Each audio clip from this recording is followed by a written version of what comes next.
தமிழீழ தலைவர் பிரச்சனைகள் இருக்கும்போது நாமே நிறைய ஊடகங்கள் படித்திருக்கிறோம். உதவி செய்தது, பொருள் உதவி செய்தது, இதெல்லாம் இந்திரா காந்தியே அது ஒரு மிகப்பெரிய அஃபென்ஸாக மாறும். அப்படி இருந்தும் அவங்க போன் பண்ணும்போது நான் செய்யலன்னு சொல்லிட்டு அதுக்கு முன்னே செஞ்சு முடிச்சிட்டார். எம்ஜி ராமச்சந்திரன் அவர்கள் தன்னுடைய திரைப்படத்தில் மிக வறுமையான நிலையிலிருந்து ஏழ்மையான நிலையிலிருந்து அவருக்கு திரைத்துறையில் ஒரு வெற்றி கிடைத்தவுடன் மக்கள் திலகம் என்ற நேரேட்டிவை செட் செஞ்சார். உண்மையிலேயே மக்களுக்கு திலகம் எம்ஜிஆர் தானா? இல்லை. ஆனால் அது ஒரு பொய். அதான் நேரேட்டிவ் என்பது உண்மை அல்ல, அது ஒரு பொய் உருவாக்கம். அப்போ அவங்க திமுக கணக்கு கேட்ட உடனே கட்சி விட்டு போடுறாங்க. இப்ப வெளியே வந்தாரு, நம்ம 120 படமோ 150 படமோ நடிச்சிருக்கோம். இதுல நம்ம கிட்டத்தட்ட இயேசு, புத்தர், காந்தி உலக மக்களால் ஏற்றுக்கொள்ளப்பட்ட பிரபலமானவர்களுடைய தத்துவங்களை தான் பாடலாக்கி இருக்கிறோம்.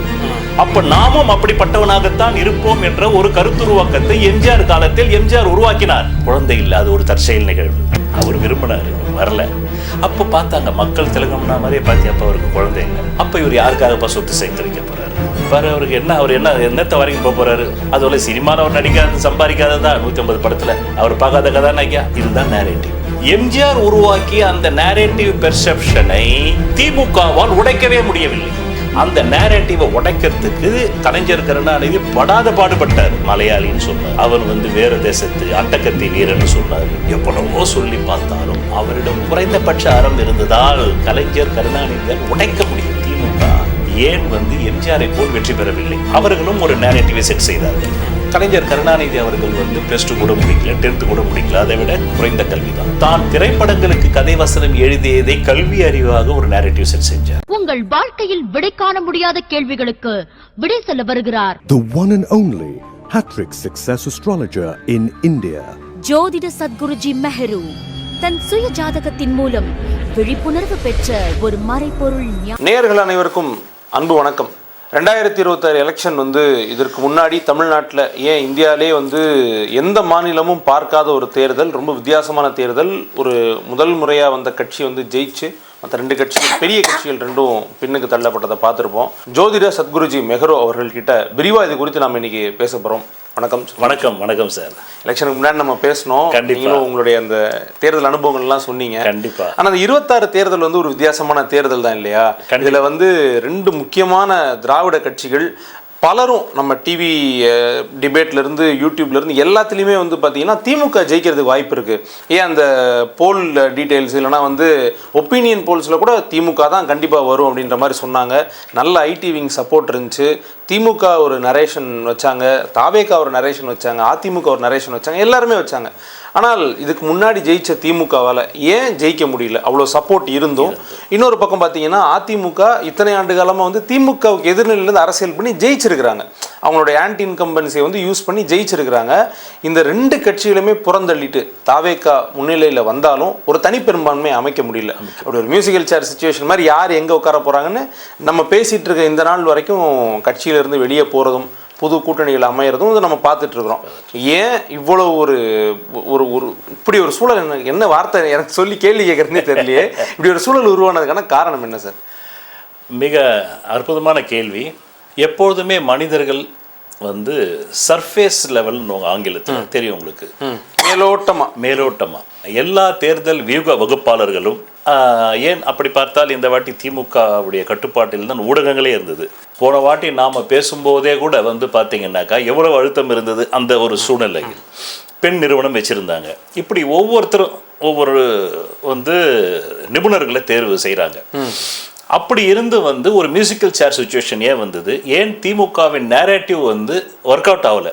அதுதான் உங்க கேள்வியின் சாராம்சம். அதே மாதிரி அதிமுக ஏன் ஆன்டி இன்கம்பன்சியை கெயின் பண்ணல? கடந்த 60 ஆண்டுகளாக திமுகவுடைய ஆன்டி இன்கம்பன்சியை கொள்முதல் செய்து அறுவடை செய்தது அதிமுக.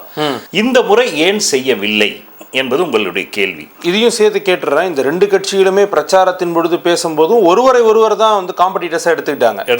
நாங்க அவங்கள கம்பீட் பண்றோம், அவங்க எங்களுக்கு அப்படிதான். 2 பேருமே தாவேகா ஒரு காம்படிட்டரா எடுத்துக்கல. 2 பேரையும் இன்னொன்னு சொல்ல போனா இக்னோர் பண்ணாங்க நிறைய இடங்கள்ல. அதாவது அவங்க பேரையே எடுக்கல, விஜய் என்ற பேரையே எடுக்கல. அவர் தான் தனியா ஒரு பக்கம் என்ன சொல்ல வருது பேசிக்கிட்டு இருந்தாரு. இதுக்கு என்ன காரணம்னு கேட்டீங்கன்னா, இந்த நேரேட்டிவ் அப்படின்றதுலேருந்து நான் முதல்ல வரேன். நேரேட்டிவ் என்ற ஆங்கில வார்த்தைக்கு நேரடி தமிழ் பொருள் என்பது ஒரு கருத்துருவாக்கத்தை, ஒரு கருத்துருவாக்கத்தை வந்து உருவாக்குவது. இப்போ இது வந்து அரசியல் கட்சிகள் மட்டும்தான் இந்த கருத்துருவாக்கத்தை உருவாக்குதான்னு கேட்டிங்கன்னா இல்லை. இந்த அரசியல் கட்சிகள் எப்பவுமே சிக்மண்ட் ஃப்ராய்டுடைய ஒரு ஃபேமஸ் வந்து உளவியல் கோட்பாடு ஒன்று உண்டு. கடந்த கால நிகழ்வுகளில் இருந்துதான் எதிர்கால திட்டங்களை மனித மனம் போடும். உங்களுக்கு கடந்த காலத்தில் ஏதாவது ரெஃபரன்ஸ் இருந்தால் தான் அதை வச்சுக்கிட்டு எதிர்காலம் நகரும். ரிலிஜியன் நேரேட்டிவ்னு ஒன்று உண்டு. அந்த ரிலிஜியன் நேரேட்டிவ்ல இருந்து தான் கிங்ஸ் எல்லாமே கற்றுக்கிட்டாங்க. அதனால தான் கிங்ஸ் ஒரு நேரேட்டிவ் செட் பண்ணாங்க. ராஜராஜ சோழன்னாக்கா அது ஒரு நேரேட்டிவ், திப்பு சுல்தான் அப்படின்னு சொன்னா அது ஒரு நேரேட்டிவ், அவுரங்கசீப் அப்படின்னு சொன்னா அது ஒரு நேரேட்டிவ், அலெக்சாண்டர்னு சொன்னா அது ஒரு நேரேட்டிவ். இந்த நேரேட்டிவை முதல்ல எதற்காக உருவாக்குகிறார்கள் என்றால், இது அறிவியலா என்று கேட்டால் அறிவியல் இல்லை.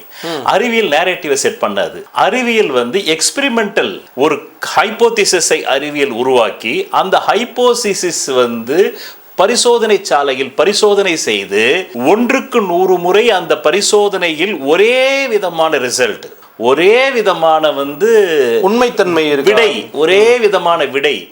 H2O தண்ணீரில் ஹைட்ரஜன் அண்ட் ஆக்சிஜன் 2 அணுக்கள் 1 அணுக்கள் இருக்கிறது என்பதை லேபரேட்டரியில் 100 முறை செய்து 101வது முறையும் H2O வந்தால்தான் அது தண்ணீரில் ஹைட்ரஜன் 2 அணுக்களும் ஆக்சிஜன் 1 அணுவும் இருக்கிறது என்பதை நிரூபணம் செய்யும். நேரேட்டிவ் என்பது ஒரு தனிமனித பிம்பத்தை கட்டமைப்பது. எம்ஜி ராமச்சந்திரன் அவர்கள் தன்னுடைய திரைப்படத்தில் மிக வறுமையான நிலையிலிருந்து ஏழ்மையான நிலையிலிருந்து வந்து அவருக்கு திரைத்துறையில் ஒரு வெற்றி கிடைத்தவுடன் மக்கள் திலகம் என்ற நேரேட்டிவை செட் செஞ்சார்.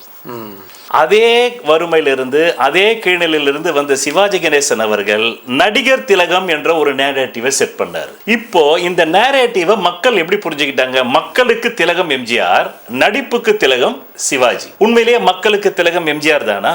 இல்லை. ஆனால் அது ஒரு பொய். அதுதான் நேரேட்டிவ் என்பது உண்மை அல்ல, அது ஒரு பொய் உருவாக்கம். இப்போ குறுக்கீட்டுக்கு மன்னிக்கணும், சுருக்கமா இதையும் கேட்டுறேன். நரேட்டிவ் அப்படின்றது இயல்புலேயே தவறான ஒரு விஷயமா இல்ல ஓகே தானா? ஏன்னா நரேட்டிவ் செட் பண்றதுனாலே ஒரு நெகட்டிவா பாக்குறாங்களே, அது இயல்புல தவறான விஷயமா? உங்க பார்வை என்ன? என் பார்வைன்றது என்று எதுவுமே கிடையாது. நான் பேசும் எல்லா பார்வையுமே மெய்ஞான அறிவியல் பார்வை, அதாவது அறிவியலை தாண்டிய ஒரு மெய்ஞான அறிவியல் பார்வை தான்.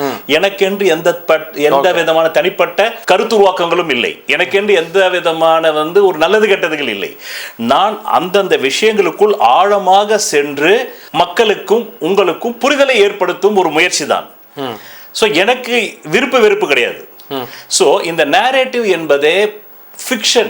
இப்போ நீங்க ஒரு நாவல் படிக்கிறீங்க, அது உண்மையா? கிடையாது, ஃபிக்ஷன். உங்களை அந்த நாவலுக்குள் கட்டி போடுகிறார்கள். அதில் நடப்பவை எல்லாமே அந்த எழுத்தாளனுடைய கற்பனை. ஸோ நேரேட்டிவ் என்றால் கற்பனை. இப்போ மக்கள் திலகம் சொன்னதுனால அவருக்கு அன்றைய காலகட்டத்தில் 100% விழுக்காடு வாக்கு வந்தது. 30.4% தான் வாக்கு எடுத்தார் 1972. அவர் மக்களுக்கே திலகமாக இருந்திருந்தால் கிட்டத்தட்ட அன்றைய ஜனத்தொகை 4 கோடி பேருமே அவருக்கு வாக்களித்திருக்க வேண்டும். ஏன்னா நான் அந்த தரவுகள் எல்லாம் எடுத்து பார்த்தேன். கிட்டத்தட்ட அந்த டைம்ல வந்து 2.25 கோடி 3 கோடிக்கு மேல வாக்போல் ஆயிருக்கு. 3 கோடி பேருமே போடலையே அவருக்கு மொத்தமே போட்டது 1 கோடிக்கு 4 லட்சம் கம்மியானது தான். மற்ற 2 கோடி பேருமே 1 கோடிக்கும் கம்மியா திமுக அப்ப போட்டிருக்காங்க. வேற கட்சிகளுக்கு ஒரு 50-60 லட்சம் பேர் போட்டிருக்காங்க. மக்கள் திலகம் என்றால் ஒருவனுக்கு கூட வந்து வேறு கட்சிக்கு போடாமல் எம்ஜிஆருக்கே போட்டிருக்கணும். அப்போ கூட எம்ஜிஆருக்கு வந்து மக்கள் திலகம் ஒத்துக்காத 3ல் 2 பங்கு கூட்டம் இருக்கா? அப்ப இந்த 1 பங்கு கூட்டத்தை சேர்ப்பதற்காக, அந்த 1 பங்கு கூட்டத்திற்காக உருவாக்கப்பட்டதுதான் மக்கள் திலகம். மக்கள் திலகம் என்றது என்ன? மக்கள் திலகம் என்றால் என்ன? வெற்றியின் சின்னம், மக்களை வெற்றி கொண்டவர். நடிகர் திலகம் என்றால் என்ன? நடிப்புக்கு திலகம் போன்றவர். திலகம் என்பது வெற்றியின் சின்னம். நீங்க போர்ல போயிட்டு வந்தீங்கன்னா தமிழர் மரபுல திலகம் வைப்பாங்க, வெற்றி திலகம். அப்ப மக்கள் திலகம்னா 1 கோடி மக்கள் தான் அன்னைக்கே ஒத்துக்கிட்டு இருக்கோம் எம்ஜிஆருக்கே இந்த நிலைமை. அந்த எம்ஜிஆர் அந்த நேரேட்டிவுக்கு ஒரு உண்மைத்தன்மையை எப்படி கொடுத்தார்? தன் திரைப்பட பாடல்களில் தத்துவ பாடல்களை, புத்தன், இயேசு, காந்தி இந்த 3 பேருடைய கருத்து உருவாக்கங்களை, ஏனென்றால் இந்த 3 பேரும் வந்து எம்ஜிஆருக்கு முன்பே புகழ் பெற்றவர்கள். இயேசு 2000 வருட புகழ், அதுவும் மத ரீதியான புகழ். புத்தருக்கு பௌத்த மதம் என்ற உலகளாவிய வந்து மதங்கள், உலகளாவிய நாடுகள் ஏற்றுக்கொண்ட மனிதருடைய தத்துவம், கிட்டத்தட்ட உலக ஜனத்தொகையில் வந்து 4/1 கிறிஸ்துவர்களை கொண்ட இயேசுவின் தத்துவம், புத்தரின் தத்துவம், முகமது நபிகளுடைய தத்துவம், இதையெல்லாம் திரைப்பட பாடல்களின் மூலமாக நேரேட்டிவ் செட் செய்தார் எம்ஜிஆர். அந்த நேரேட்டிவை நம்புவதற்கு பெயர் பெர்செப்ஷன். நல்லா புரிஞ்சுக்கணும் நீங்க. What is the difference between narrative and perception? MGR ஒரு நேரேட்டிவை செட் செய்தார். அந்த நேரேட்டிவை எத்தனை சதவீத மக்கள் வந்து நம்புகிறார்கள் என்பதை எம்ஜிஆர் திரைக்கு பின்னால், கேமராவுக்கு பின்னால் நிபுணர் குழு வைத்து ஆய்வு செய்வார். அப்படி செய்யும் போது அதை பரிசோதனை செய்வதற்கு கட்சி ஆரம்பித்தார். கணக்கு கேட்டார் திமுகவிடம். அப்போ அவங்க திமுகவில் வந்து கணக்கு கேட்ட உடனே கட்சி விட்டு போடுறாங்க. இப்போ வெளியே வந்தார், நம்ம வந்து 120 படமோ 150 படமோ நடிச்சிருக்கோம். இதில் நம்ம கிட்டத்தட்ட வந்து இயேசு, புத்தர், காந்தி, அதுக்கப்புறமா புத்தர், இந்த மாதிரி உலக மக்களால் ஏற்றுக்கொள்ளப்பட்ட பிரபலமானவர்களுடைய தத்துவங்களை தான் பாடலாக்கி இருக்கிறோம். அப்ப நாமும் அப்படிப்பட்டவனாகத்தான் இருப்போம் என்ற ஒரு கருத்துருவாக்கத்தை எம்ஜிஆர் காலத்தில் எம்ஜிஆர் உருவாக்கினார். அதை எத்தனை பேர் வந்து நம்பினாங்கன்றது தெரிஞ்சுக்கிறதுக்கு அரசியலுக்கு வராரு. வந்த உடனே 1 கோடி பேர் ஓட்டு போடுறான். அப்ப எம்ஜிஆர் பிடிச்சிட்டார். இதுதான் நம்முடைய கருத்துருவாக்கத்திற்கு, நேரேட்டிவ்க்கு கிடைத்த வெற்றி. அதுதான் பெர்செப்ஷன். யார் வேணாலும் நேரேட்டிவ் செட் பண்ணலாம். அந்த நேரேட்டிவ் வந்து ஒத்துக்கிறதுக்கு ஒரு மக்கள் கூட்டம் வரணும். வந்தா அதுக்கு பேர் பெர்செப்ஷன். Okay okay. அன்றைய ஜனத்தொகை 4 கோடியில 3 கோடி பேர் எம்ஜிஆர் உடைய அந்த நேரேட்டிவை ஒத்துக்கல. 1 கோடி பேர். நம்மளுடைய தேர்தல் சிஸ்டம் எப்படி இருக்குன்னா, மொத்தத்தில் ஒரு தொகுதியில் 2 லட்சம் ஓட்டுன்னா அதில் எல்லா கட்சியை விட 1000 ஓட்டு அதிகமாக எடுக்கிற கட்சி வெற்றி பெற்றது. 4 கட்சி நிற்குது, 2 லட்சம் வந்து தொகுதி. இதே மாதிரி நீங்கள் 234 தொகுதிக்கு வச்சுக்கிங்க. நீங்கள் அந்த தொகுதியில் அதிமுக 51,000 ஓட்டு, திமுக 50,000 ஓட்டு, அதுக்கு கீழே உள்ளது 49, 48ன்னா அதிமுக தான் ஜெயிச்சது. ஏன்னா அங்க 1000 ஓட்டு அதிகமா இருக்காங்க. 51 அதிமுக இருக்குது, 50 திமுக இருக்கு, 49 3வது அணி இருக்குது, அதுக்கப்புறமா மற்ற வகையில். இப்போ அந்த எம்ஜிஆர் ஒரு வந்து நேரேட்டிவ் செட் பண்ணாரு இல்லையா? அந்த நேரேட்டிவ் தான் எம்ஜிஆர் உயிருடன் இருக்கும் வரையிலும் அந்த 1 கோடி பேர் வந்து இவர் புத்தன், இயேசு, காந்தியுடைய தத்துவ பாடல்கள் எப்படி திரைப்படத்தில் பாடினாரோ அப்படித்தான் வாழ்றாரு. மக்கள் திலகமாக தான் வாழ்றாரு, நம்மளுக்காக தான் வாழ்றாரு. அப்படி இருக்கும்போது எல்லார் வாழ்க்கையிலுமே கோயின்சிடென்ஸ்னு சிலது ஏற்படும். இதை பற்றி ஆர்தர் கோஸ்டர் ஒரு புத்தகமே எழுதியிருக்காரு, தற்செயல் நிகழ்வுகள்னு. அப்படி அவர் வாழ்க்கையில் குழந்தை இல்லை, அது ஒரு தற்செயல் நிகழ்வு. அவர் விரும்பினார், வரல. அப்போ பார்த்தாங்க மக்கள் திலகம்னா மாதிரியே பார்த்தி, அப்போ அவருக்கு குழந்தை இல்லை. அப்போ இவர் யாருக்காகப்பா சொத்து சேர்த்து வைக்க போகிறாரு?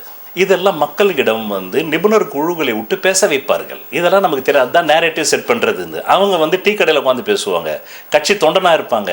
நீங்கள் 1 கோடி ரசிகர்களை பெற்றுட்டீங்கன்னா அந்த 1 கோடி ரசிகர்கள் போய் வீட்டில் பேசுவான்.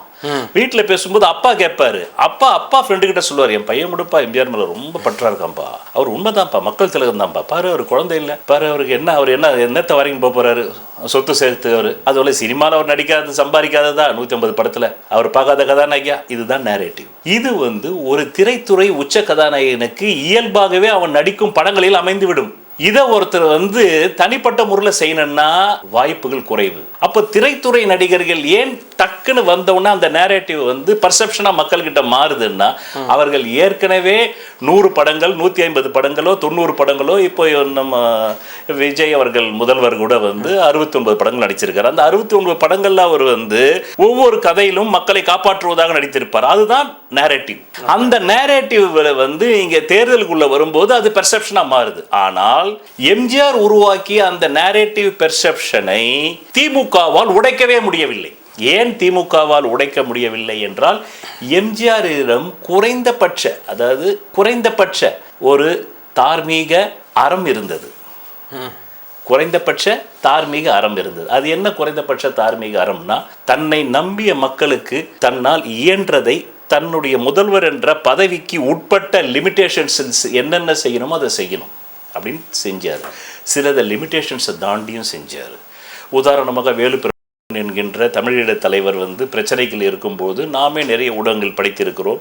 ஆமாம், அவருக்கு உதவி செய்தது, பொருளுதவி செய்தது, இதெல்லாம் இந்திரா காந்தியே வந்து அது ஒரு மிகப்பெரிய வந்து அஃபென்ஸாக மாறும். அப்படி இருந்தும் அவங்க வந்து ஃபோன் பண்ணும்போது நான் செய்யலைன்னு சொல்லிட்டு அதுக்கு முன்னே செஞ்சு முடிச்சிட்டாரு.